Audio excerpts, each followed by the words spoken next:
Thank you for joining us for another power-packed message from one of our powerful and most inspirational and motivational preachers, leaders, speakers, and teachers from Motivation for Wisdom, where we bring wisdom and insight and help you find the leader within you at the tip of your fingers. We hope this message is blessing to you as you advance your life and discover your true purpose and potential. Now let's go straight into the message. Before then, please like and subscribe to this channel so that you won't miss any of our exclusive contents, videos when we upload them, and comment below I have subscribed and we will get to your comments and reply to you. Having said that, let's begin. Discipline is your life like vision. And discipline is simply defined as self-imposed standards for the sake of a higher goal. Again, discipline is defined as self-imposed standards for the sake of a higher goal. I'm talking now about self-discipline. All leaders have to have the quality of self-discipline. You are not a leader if you are not self-disciplined. Now, self-discipline implies that there are other discipline. In other words, discipline externally is considered other discipline. A leader doesn't need much discipline from the outside. They self-impose discipline on themselves. And that is what we call self-discipline. Now, the key to achieving your vision is discipline. And this scripture found in Proverbs 29, we read it early this week. It says, where there is no vision, the people perish. Blessed is the man who keeps the law. A little definition here of what that means. Where there is no vision, people throw off restraint. That's what that word perish means. It means to throw off self-control. In other words, where there is no revelation of the future, people throw off self-discipline. So the key to your life is finding a vision that imposes discipline on you. In essence, vision is the source of discipline. I'll explain discipline in a minute, what it means, how it works. Discipline is the root of leadership. It actually is the very nature that attracts people to you. A disciplined person naturally begins to attract people because people admire discipline in other people. That's why we go to see athletes perform. We really admire their discipline that they put themselves through. If you do the same thing as a person, people will then begin to believe what you say. Your very life of discipline creates trust. People trust a person who they perceive to be disciplined. This is why athletes also are used to promote and advertise and market products. People, they are selling the discipline of that athlete. Okay? Not their fame, but their discipline. We think it's the discipline, I mean, it's a fame, it's actually a discipline. We think that if we wear Nike shoes, we will jump like Mike. Okay? So the idea that they sold us was, if you want to be like Mike, now you know 180 pounds and some chitlins, you cannot be like Mike.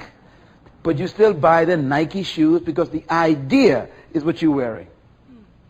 So you are buying the discipline that he has in his life that produced the kind of professional athleticism that he is known for. And so you are really impacted by the discipline.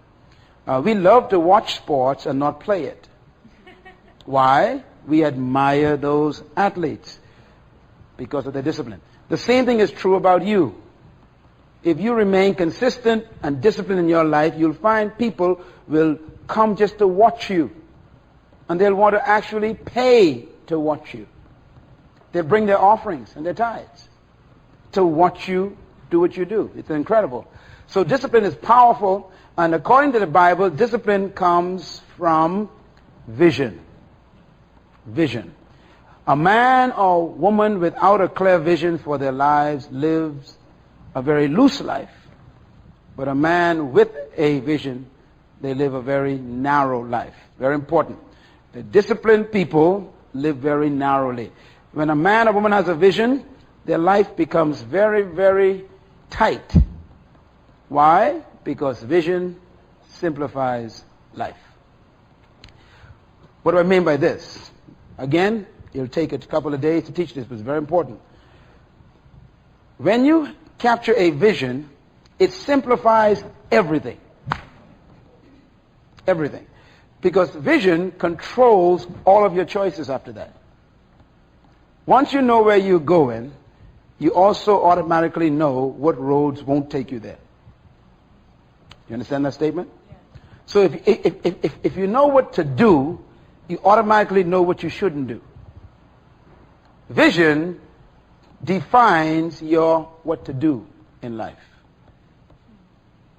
Because vision gives you your address, your permanent address. It shows you your destination, where we get our word destiny from. Your destiny dictates your decisions.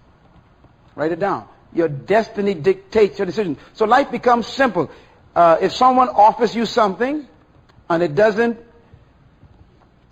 collaborate in its unity with your vision, it's easy to say no. See, without a vision, it's tough for you to refuse things. Life becomes complicated. Let's take another thought here and see if we can push this a little further. You were not born to do everything. Say amen. Boy, I'm so glad when the Lord told me that. I said, oh, thank you. The pressure is off. We somehow have this attitude that we have a lot of things to do in life. I disagree. I used to think so myself. You don't have a lot to do in life. Isn't that wonderful? When you study people who have been successful in their lives and eventually became influential, like Moses, and Joseph, Joshua, and David, Paul, Jesus, Abraham, Lincoln, Abraham himself. I mean, all these people, you think their lives, they're very simple people. Very simple people. There's a term that is normally associated with them. Here's the term. This one thing I do. See, you got to get to the point where you're only living for one thing. And life becomes simple. People who discovered vision, they live longer. They live healthier. There's no stress. Stress comes from not knowing what to do.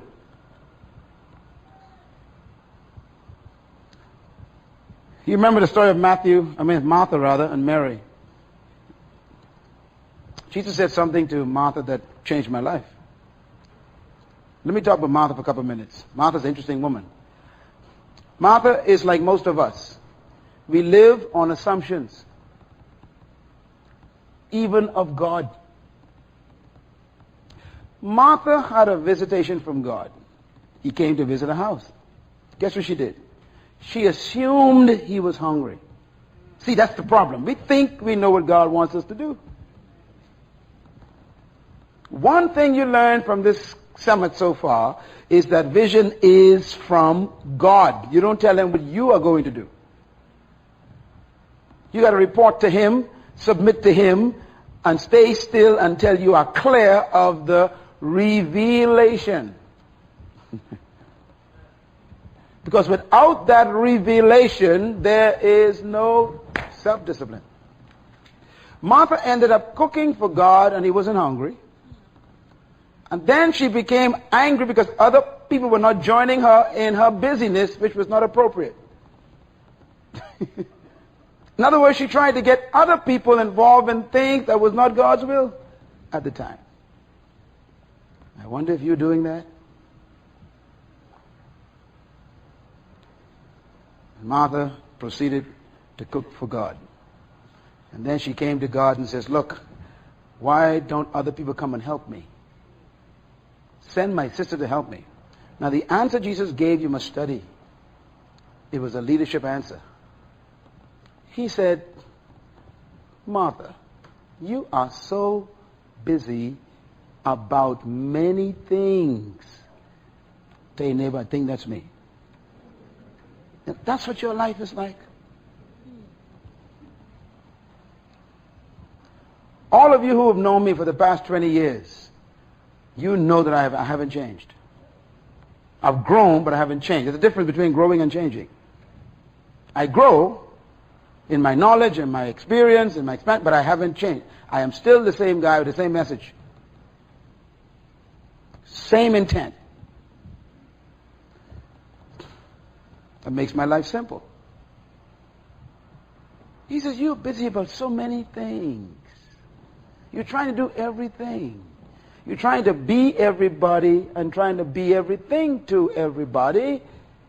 And then he said to her, Martha, big words, only few things are necessary.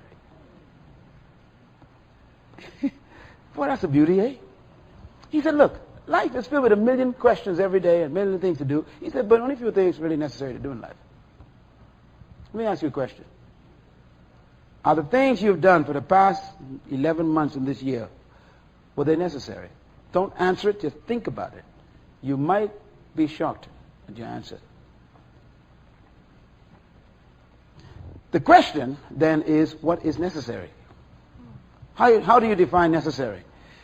It's answered in the Bible very clearly. It's easy to find what's necessary.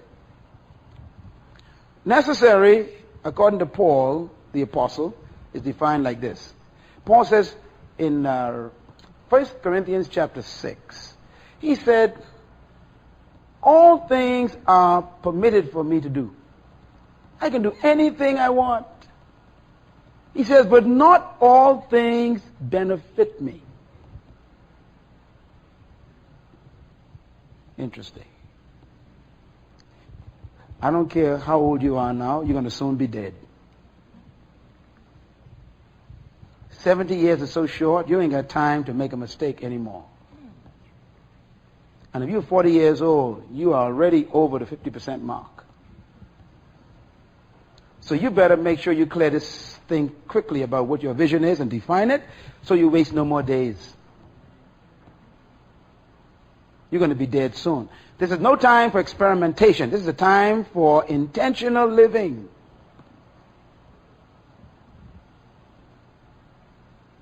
You've got to know where you're going now. This is too late to take detours and go through corners you ain't supposed to go through and wondering how to get there. You better know your destination from this mountain. When you leave here with your certificate tomorrow, you better have a clear idea. And that's why this session is important for you. Because you ain't getting no younger, see. He said, Martha, only few things are necessary in life. There's some people in your life who are not necessary. Some of you got the wrong company.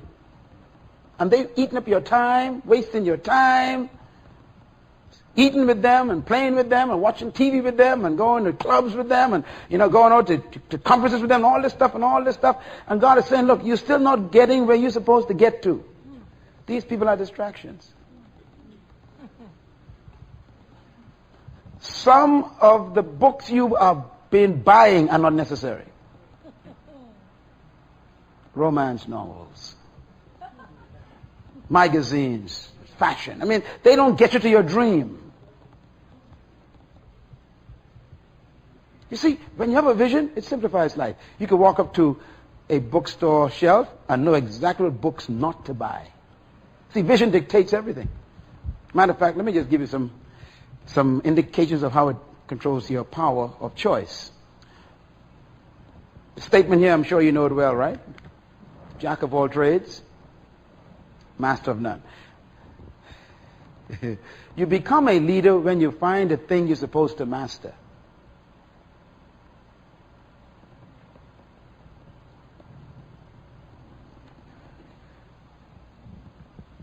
Everything that you do is supposed to be motivated by your vision. Everything. Vision is supposed to be the source of your human motivation. It simplifies your life. Do you know why most people are actually poor? I know why they're poor. Poverty, like we learned last night, it's not a problem. It's a result. Most people are poor because no one knows who they are. What do we mean by that? Vision helps you identify yourself before the people in the world. And because they know who you are, they know what to come to you for. Let me give you another statement, very important. This is so important. If you want to be successful, write this down, do not seek success. Seek to become a person of value. Again, if you want to be successful in life, do not seek success. Seek to become a person of value. In other words, write it this way.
All for today.